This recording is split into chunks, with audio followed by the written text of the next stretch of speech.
예수님은 나를 믿는 작은 자 중 하나를 실족하게 하지 말라고 말씀하셨습니다. 작은 자는 어떤 사람입니까? 키가 작은 자나 어린 아이를 가리키는 것이 아니라 세상에서 지위와 힘이나 영향력을 가지고 있지 않는 분들입니다. 즉 작은 자는 못 배우고 가난하고 병약하고 소외된 분들입니다. 예수님은 작은 자들에게 상처를 주고 그들을 불신앙의 길로 인도하는 사람은 차라리 연자맷돌을 목에 걸머매고 깊은 바다에 가서 빠지는 편이 낫겠다고 말씀하셨어요. 그런데 기독교 역사를 보면 성경을 잘못 이해하고 또는 이기적인 욕심에 의해서 작은 자들에게 상처를 주고 복음의 확산을 가로막는 일들이 너무나도 많이 있습니다. 하나님께서는 이스라엘을 가나안 땅으로 인도하시고 가나안의 7 원주민을 7 족속을 진멸하라고 말씀하셨어요. 그런데 이 진멸한다는 것이 무슨 뜻일까요? 진멸한다고 하는 것은 하나님께 바쳐진 것을 하나님께 봉헌, 하나님께 드리기 위하여 모든 것을 전멸시킨다는 뜻입니다. 그런데 이 하람, 진멸한다는 것이요, 2번 이렇게 반복되어 있거든요. 하람. 이것은 하나님께 바쳐진 것들을 하나님께 드리기 위하여 모든 것을 주기되 반드시 다 주어야 된다는 이 강조.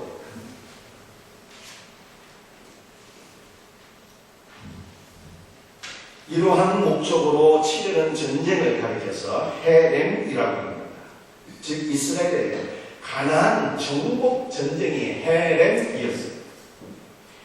가나안 정복 전쟁이 모든 것을 다 죽여서 하나님께 바쳐지는 헤렘인 이유는 가나안 원주민들이 하나님께 적대적인 세력이고 우상을 섬기는 자들이었기 때문입니다. 그런데 이 헤렘이라고 하는 것은요, 신학적으로 매우 중요한 의미를 갖고 있습니다. 헤렘 전쟁은 인류 역사상 단 한 번이었어요. 오직 가나안 전쟁만 헤렘입니다. 그런데 이 헤렘의 성취는요, 예수님의 재림과 최후의 심판을 통해서 완성됩니다. 예수님께서 재림하시면 최후의 심판이 있게 되는데 그때 하나님을 대적하는 모든 원수 마귀와 악의 세력들은 영원한 지옥의 형벌에 떨어지게 됩니다. 원수 마귀와 모든 악의 세력들이 진멸하게 되는 영원한 형벌 사망에 떨어지게 된다는 뜻입니다. 따라서 천국은요, 하나님을 대적하는 악의 세력이 없는 것입니다. 여러분들 에덴 동산도 하나님께서 계신 하나님의 나라였고요, 장차 우리 믿는 성도들이 들어가게 되는 천국도 하나님이 계신 하나님의 나라입니다. 그러나 에덴 동산과 천국은 차이가 있어요. 어떤 차이가 있어요? 에덴 동산에는 하나님을 대적하고 성도를 미혹하는 악의 세력이 있었고, 천국은 악의 세력, 원수 마귀가 없는 것입니다. 천국에 왜 원수 마귀가 없습니까? 헤렘을 통하여 예수 그리스도의 재림과 최후의 심판을 통하여 모든 악의 세력들이 전멸당하는 이 헤렘이 있기 때문입니다. 그래서 천국은요, 악의 세력이 없는 곳입니다. 그런데 기독교 역사를 보면 모든 전쟁을 헤렘으로 인식했습니다. 대표적으로 우리의 십자군 전쟁을 들 수 있는데 로마 교황은 이슬람 세력을 몰아내기 위하여 전쟁을 일으켰습니다. 수많은 사람들을 죽이고 약탈했습니다. 그럼에도 불구하고 기독교 국가들이 전혀 양심의 가치를 느끼지를 못했어요. 왜 그렇습니까? 십자군 전쟁을 악의 세력을 전멸하는, 진멸하는 헤렘으로 인식했기 때문입니다. 세계 역사를 보시길 바랍니다. 영국의 지배를 받은 인도가 예수님을 믿지 않았습니다. 네덜란드의 지배를 받은 인도네시아가 예수님을 역시 믿지 않았어요. 신대륙을 발견해서 청교도들을 비롯하여 많은 서구인들이 미국으로 건너갔는데 그들을 통해서 원주민들이 예수를 믿지 않았어요. 아시아인들이나 신대륙의 원주민들은 예수님을 믿기는커녕 크리스찬들을 생각하면 이를 북북 깔았어요. 왜냐하면 너무나도 잔인하게 서구 기독교 국가들이 원주민들을 약탈하고 무수히 많은 성도들을 죽였기 때문입니다. 서구의 기독교 국가들은 신대륙을 정복하는 것이 해렘이라고 생각했습니다. 그들은 신대륙의 새로운 하나님의 나라를 건설하는 것이 하나님의 뜻이며 이 주님의 뜻을 이루기 위하여 원주민들을 악의 세력으로 규정하고 학살하는 데 조금도 주저함이 없었습니다.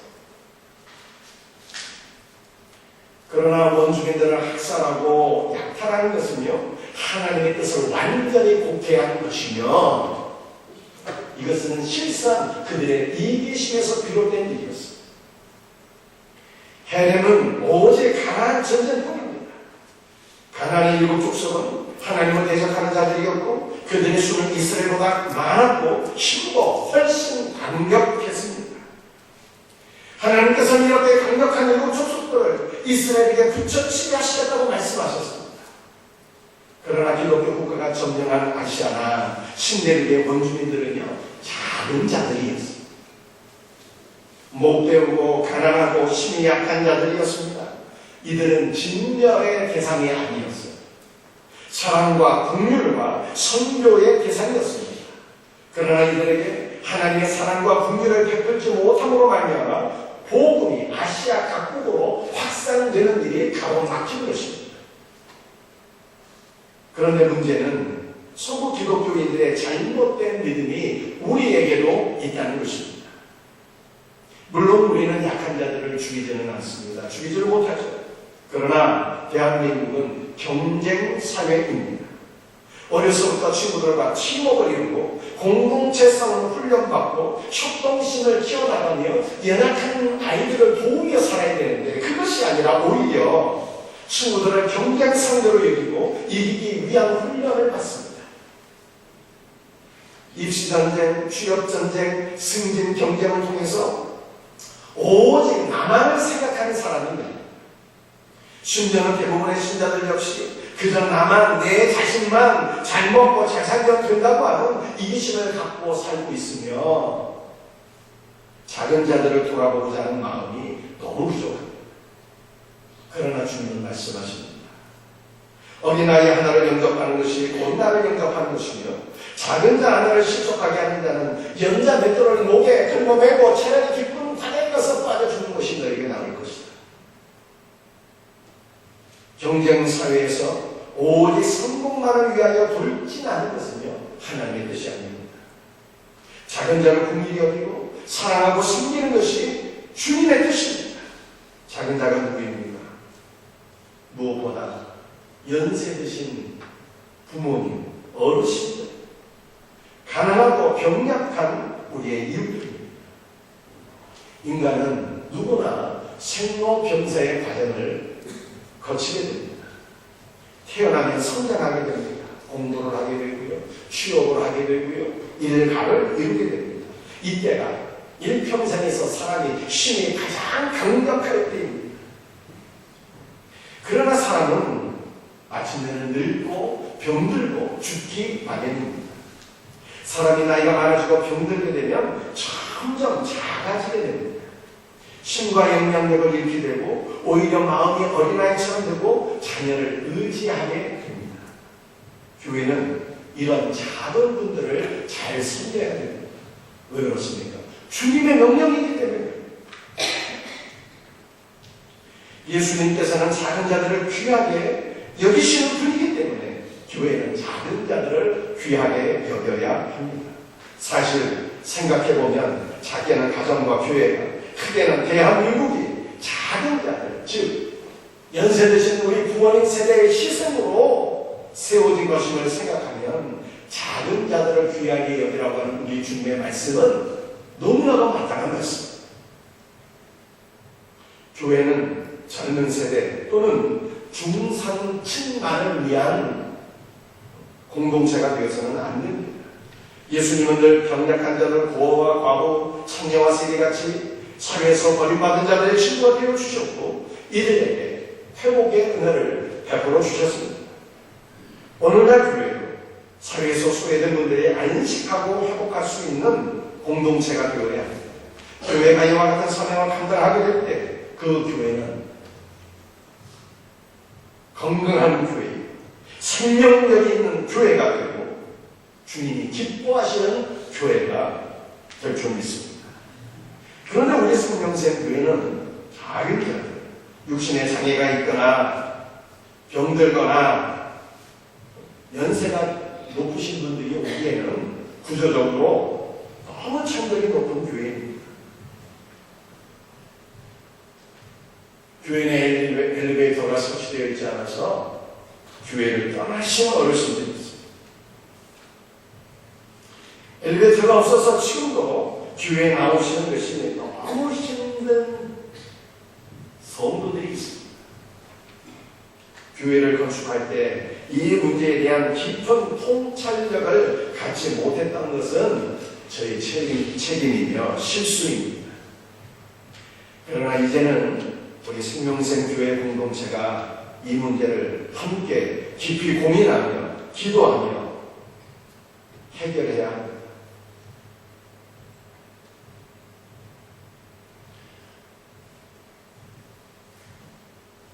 조만간 우리 공동회의를 열어서 이 문제를 어떻게 해결하면 좋을지 함께 의논하는 시간을 갖고자 합니다. 우리 예수님은요, 작은 자를 실족하게 하지 말라고 말씀하셨어요. 그런데 오늘 본문 말씀은 다른 사람들이 여러분을 실족하게 할 때, 즉 다른 사람들이 여러분에게 죄를 지을 때 여러분들이 어떻게 대처하면 좋을는지 여기에 대한 말씀이에요. 형제가 범죄하게 될 때 어떻게 해야 되는 것입니까? 우리 1번 같이 한번 읽어볼 수 있도록 하겠습니다. 개인적으로 형제를 권고해야 합니다. 마태복음 18장 15절 우리 한번 같이 읽도록 합니다. 내 형제가 죄를 범하거든 가서 너와 그 사람과만 상대하여 권고하라. 만일 들면 내가 내 형제를 얻은 것이요. 우리 한글 성경에 보면 내 형제가 죄를 범하거든 이렇게 되어 있어요. 형제가 죄를 범했는데 누구에게 죄를 범했다는 것이 명시되어 있지 않습니다. 그러나 영어 성경을 보게 되면 내 형제가 너에게 죄를 범하면 어떻게 해야 되느냐 이런 말씀이에요. 여러분의 형제가 여러분에게 상처를 주고 범죄를 하게 되면 그때는 어떻게 해야 되는 것입니까? 권고하라고 말씀하고 있어요. 권고. 여러분들 권고라고 하는 것이 우리 국어사전을 보게 되면 어떤 일을 하도록 권하다 이런 뜻이에요. 그러나 원문은 이 권고라고 하는 것이 그렇게 단순한 의미가 아니에요. 원문에서 범죄한 자를 권고한다고 하는 것은요, 첫째로는 빛으로 가져오라. 형제의 죄를 빛으로 가져와서 그 형제의 모든 죄를 드러나게 한다. 이런 뜻입니다. 그리고 견책하고, 책망하고, 처벌하고, 징계한다. 이런 뜻입니다. 그런데 여러분 한번 생각해 보세요. 형제가 죄를 지었는데, 불러다가 책망하고, 징계한다는 것이 가능한 일입니까? 이거 어려운 일이거든요. 그런데 주님은 그렇게 하라고 말씀하십니다. 그런데 이 말씀을 우리가 다시 한번 조금 더 주목해 보게 되면 그 범죄한 형제가 누구입니까? 너의 형제, 너의 형제. 범죄한 사람이 다른 사람이 아니라 바로 여러분의 가족이라는 거예요. 여러분의 사랑하는 자식이 죄를 지었으면 그때 어떻게 하겠느냐 이거지. 여러분의 친형제가 죄를 지었다는 거예요. 나의 가족은 아니지만 정말 나하고 친밀한 관계 속에 있는 형제와 다름없는 그 형제가 죄를 지었다면 어떻게 하겠냐. 그러면 어떻게 되는 것입니까? 정말 내 가족이, 내 사랑하는 내 자식이 죄를 지었다면 그냥 넘어갈 수 없는 거예요. 불러다가 어미 책망을 해야 되는 것이고 징계해야 되는 것이 마땅한 것 아니겠습니까? 주님은 이렇게 말씀하십니다. 여러분도 구약 성경을 보게 되면 엘리와 그의 두 아들의 얘기가 기록되어 있습니다. 엘리의 두 아들은 홈리와 피느하스이었는데 이 두 제사장이 굉장히 타락했어요. 백성들이 하나님께 제물을 드리기 위해서 가져오게 되면 먼저 하나님 앞에 드리고 나서 제사장의 몫을 가져가야 되는데 이 타락한 두 제사장은요, 하나님께 제물을 바치기도 전에 내 몫을 달라고 했어요. 이것은 하나님께 드리는 제사를 정멸한 것입니다. 이들의 타락은 여기서 끝이지 않았어요. 성전에서 수종되는 두 명의 여인들과 더불어서 강간하는 이 간음죄까지 치러졌어요. 그런데 그 아버지 엘리가 모든 그 아들들의 앞에는 다 찢어졌어요. 아버지 엘리가 두 아들을 불러다가 얘기를 했습니다. 뭐라고 얘기했습니까? 아들들아, 내게 들리는 소문이 좋지 않아. 내가 너희의 악행을 다 듣고 있다. 사람이 사람에게 범죄를 하나님의 심판하시려니와 사람이 여호와께 범죄하면 누가 그를 위하여 간구하겠느냐, 이렇게 얘기했어요. 그야말로 권고 수준이었어요. 너희의 악행을 다 듣고 있으니 더 이상 죄 지으면 안 돼. 권고 수준이었어요.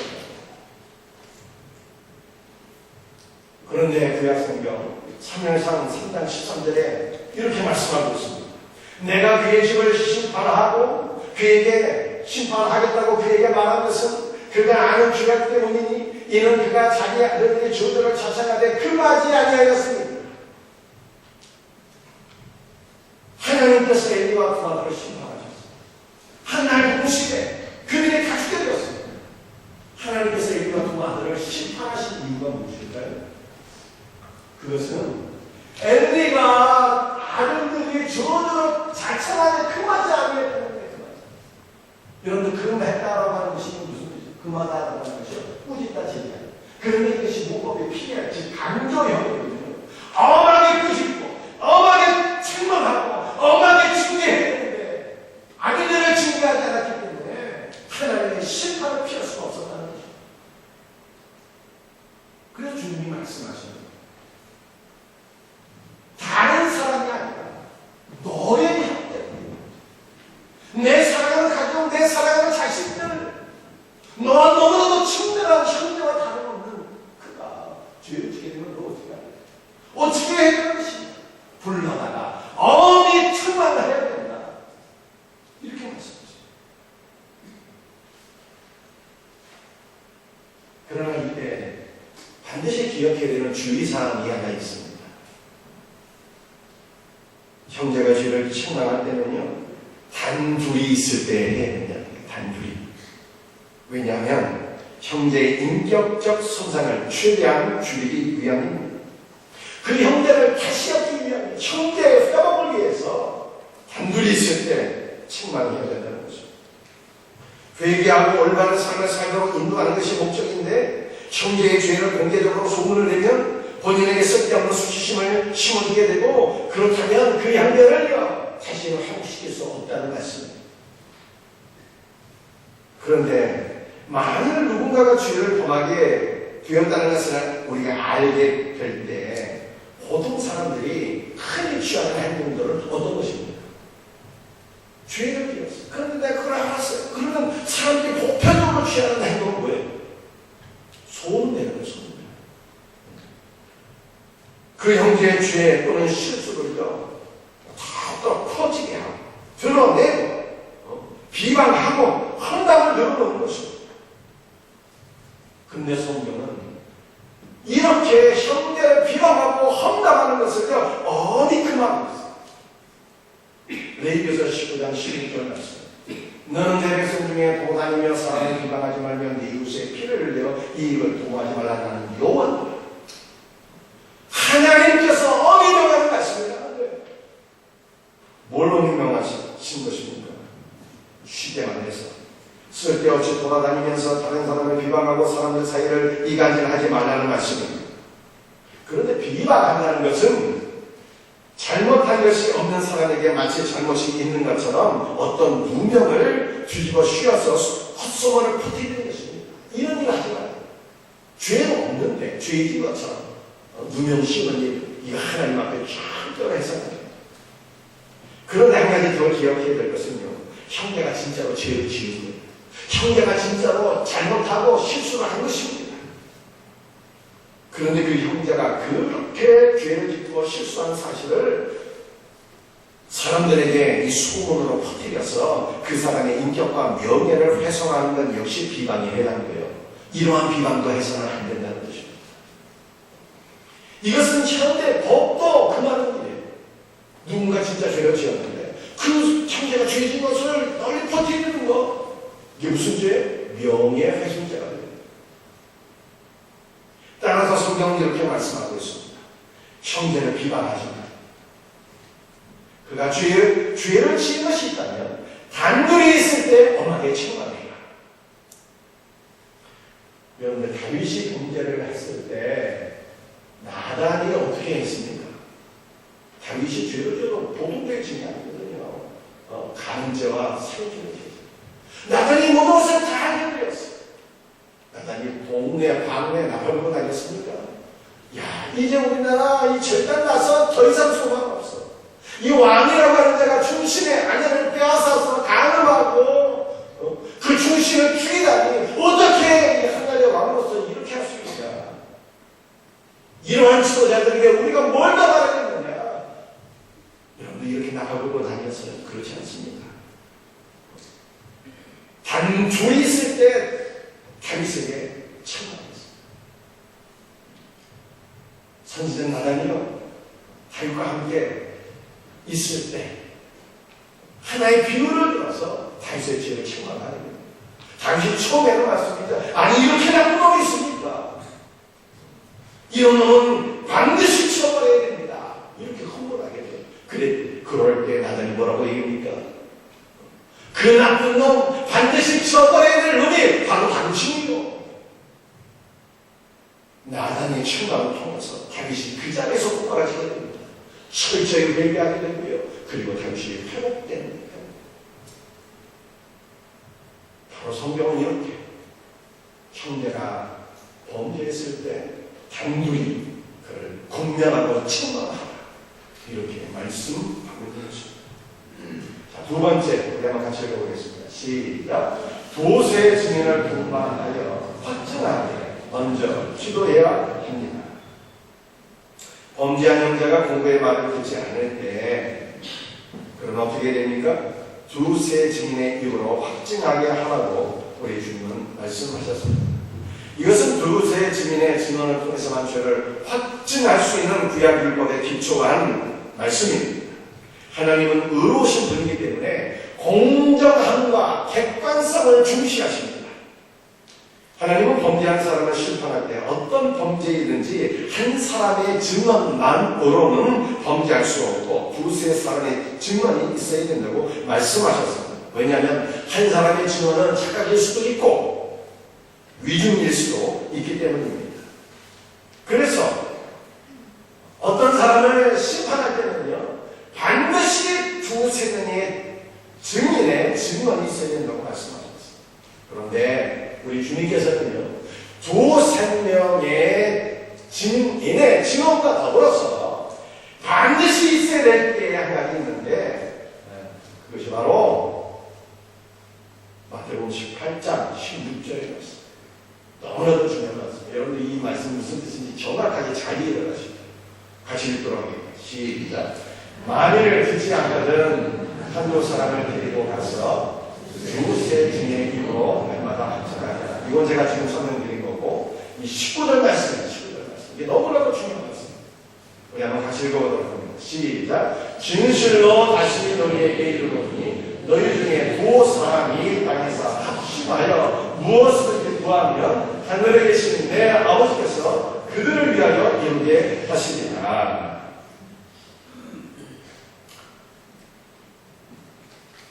범죄한 형제를 징계함에 있어서 반드시 두 사람 이상의 증인이 있어야 되지만, 두 명의 증인은 형제의 죄를 논하기에 앞서서, 형제의 죄를 징계하기에 앞서서 서로 뜻을 같이하여 기도해야 된다는 말씀입니다.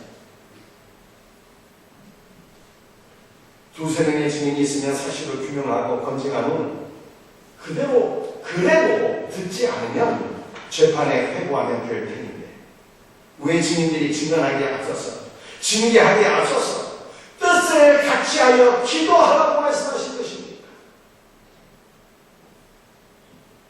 한 영혼의 회복을 위함이요. 사랑하는 성도들이요, 사람이 언제 변화가 되는 것입니까?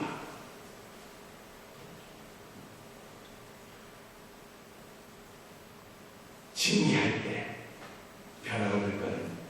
그렇지 않습니다. 한 사람이 변화가 되는 것은요, 하나님의 은혜가 있어야 돼요. 여러분들 교도소에 들어가신 분들이 다 회복되어서 나오니까 오히려 뭐든지 다 많이 배워서 나오는 것이 현실이 아니겠어요. 그러니까 징계를 통해서 사람이 변화될 수 없다는 거예요. 사람이 변화가 되는 것은요, 하나님의 은혜가 있어야 돼요. 여러분들 자녀가 언제 변화되는지 아십니까? 잔소리한다고 아이들이 변화될까요? 몽둥이 든다고 아이들이 변화되겠습니까? 부모가 먼저 자기의 죄를 깨닫고 하나님 앞에 철저히 회개해야 되는 거예요. 하나님 앞에 두 손 들고 항복해야 됩니다. 자녀의 회복을 위하여 먼저 간절히 기도해야 돼요. 하나님 앞에 정말로 무릎 꿇고 살려달라고 애원하고 매달리고 눈물로 기도해야 되는 거예요. 그러면 하나님께서 부모에게 먼저 은혜를 주십니다. 부모가 은혜를 받아 변화되면 아이들도 같이 은혜를 받고 같이 변화가 됩니다. 그래서 주님은 범죄한 영혼의 회복을 위하여 두 증인이 먼저 논쟁하기 전에, 먼저 징계하기 전에 두세 사람이 내 이름으로 모여 기도하라고 말씀하십니다. 교회는 정죄하는 곳이 아닙니다. 비방하는 것도 아닙니다. 교회는 정죄하기에 앞서서 한 영혼의 회복을 위하여 기도하는 것임을 믿으시기를 바랍니다. 마태복음 8장 20절에 주님은 너무나도 위대한 약속의 말씀을 주셨는데 두세 사람이 내 이름으로 모인 곳에는 나도 그들 중에 있느니라 말씀하셨습니다. 내 이름으로, 의로라고 하는 것이 안으로 이런 뜻입니다. 두세 사람이 모일 때 그 모임의 지향점은 예수 그리스도의 이름입니다. 즉 성도들은 예수님의 이름 안으로 함께 나아가야 되고 예수 그리스도의 이름 안에 머물러 있어야 합니다. 예수 그리스도의 이름 안으로 들어가고 그 이름 안에 머물러 있는 성도들에게 예수님은 당신의 임재를 약속해 주셨어요.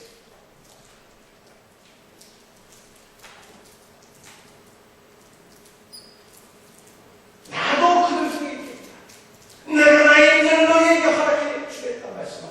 그런데 이미 예수님의 임재가 현재에 허락합니다.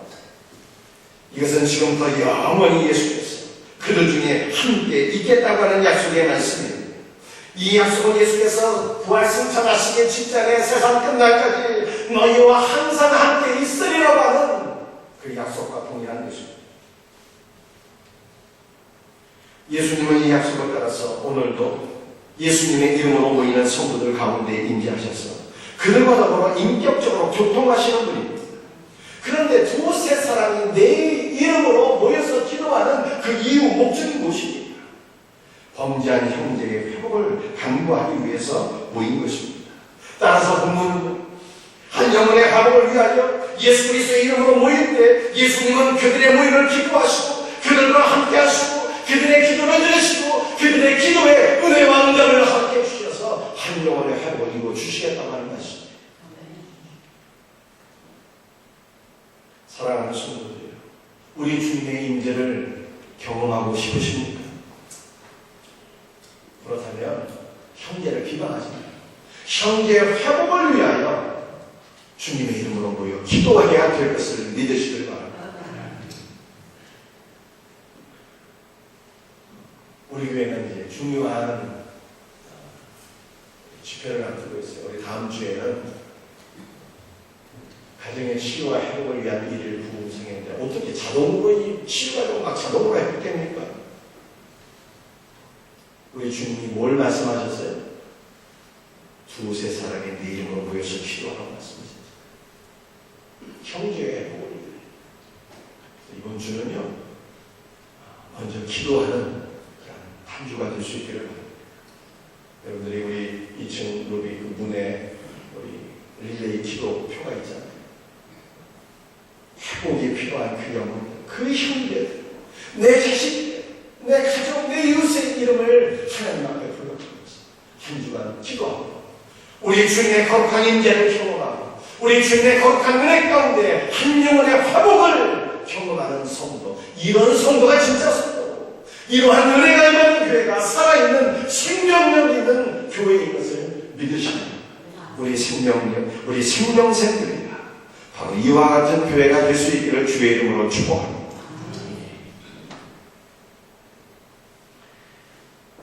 세 번째 마지막으로요. 교회에 말하라. 우리 예수님 말씀하셨습니다. 자, 형제가 죄를 지면 어떻게 돼요? 1대1의 관계 속에서 책망해야 되죠. 두 번째로는 형제가 죄를 지게 되면요. 두세 증인이 확증하되 그러나 형제 죄를 논란하기 앞서서 징계하기 앞서서 먼저 기도하라. 두세 사람이 기도하라. 우리 주님은 가르쳐 주셨어요. 기도하는 것이 필요합니다. 근데 이렇게 해서 형제가 죄를 깨닫고 그 죄에서 돌이키면 좋겠는데 그래도 짓지 않으면 어떻게 하느냐. 그래도 17절 말씀을 같이 읽습니다. 시작. 만일 그들의 말도 듣지 않거든 교회에 말하고 교회의 말도 듣지 않거든 이방인과 세리와 같이 일변해라. 그래도 듣지 않는 교회에 말하라. 여러분 교회라고 하는 것이 무엇입니까? 교회, 이 에클레시아라고 하잖아요. 에클레시아, 부름을 받은 자들의 모임이라는 뜻이에요. 여러분들 우리 하나님께서 저와 여러분들을 이 세상으로부터 불러주셨어요. 하나님의 자녀. 그래서 우리가 예수님을 믿게 돼요. 그래서 오늘날 우리가 여기 나와서 하나님을 찬양하고 예배 드리고 있는 것을 믿으시길 바랍니다. 이 교회는 부름받은 자들의 모임. 교회에 말하라. 우리 주님께서 말씀하셨어요. 그런데 교회의 말도 듣지 않는 자. 교회가 공적으로 건강하는 책망하는 말도 한 귀로 듣고 한 귀로 흘러버리는 이러한 자들은요. 이방인처럼 세리처럼 여기라. 이렇게 말씀하셨습니다. 유대인의 통념상 이방인과 세리는 유대인의 모임에는 들을 수 없는 공동체 밖의 사람들입니다. 따라서 교회의 책망도 듣지 않는 형제는 교회 공동체에서 출교하라고 하는 말씀입니다.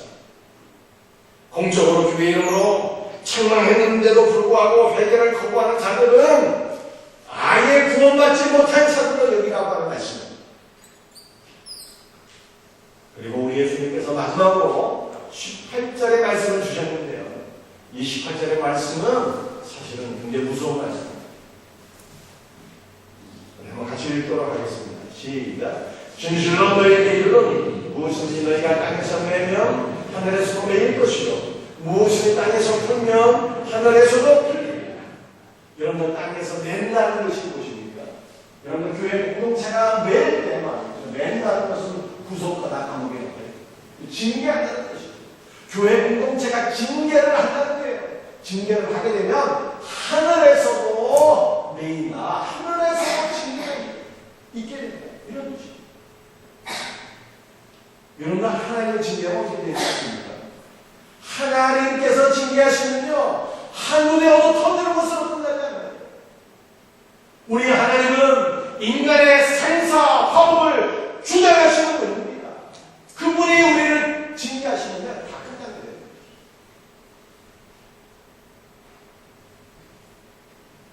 하나님의 징계는 너무 무섭고 두려운 것이죠.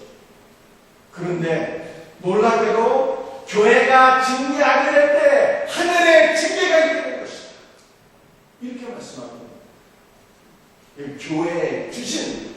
추세를 가리키는 것입니다.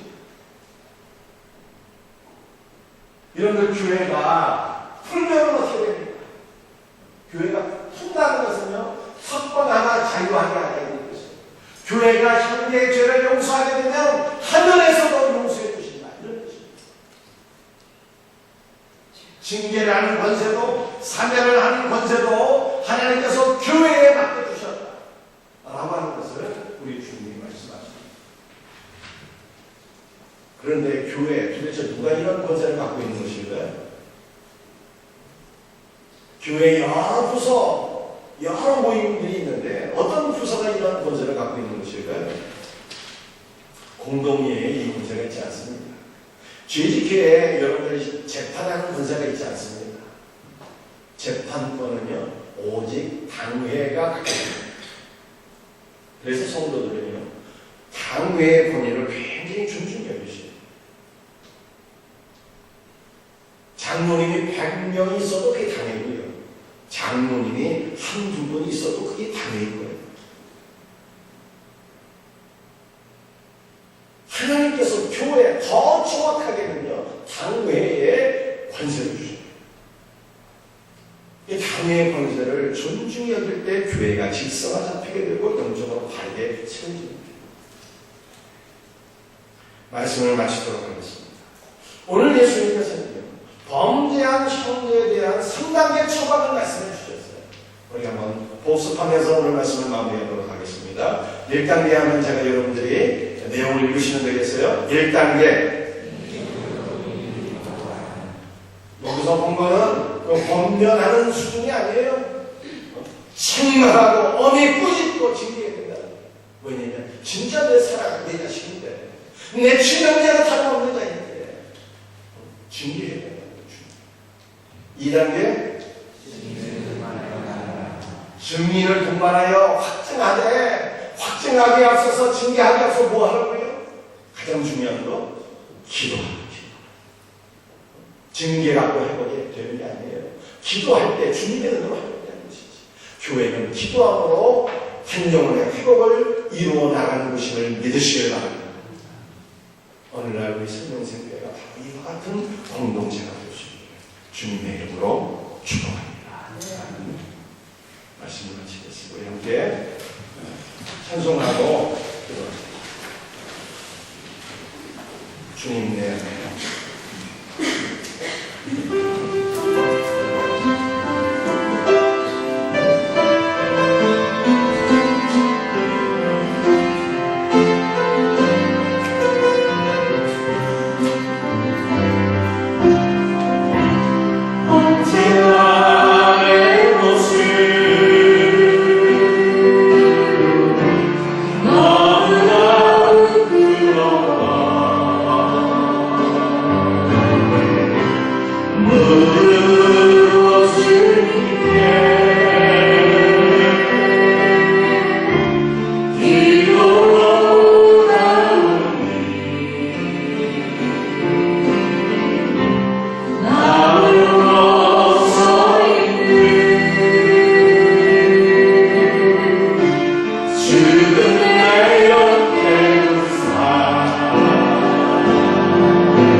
성도들, 우리 범죄한 영혼이 우리에게 죄를 한 성도가 한 형제가 우리에게 죄를 어떻게 하도 주님 말씀하셨어요.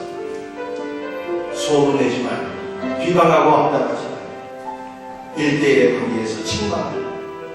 그래도 듣지 않으면 두세 증인이 증언하되 징계하기 앞서서 기도하래. 기도.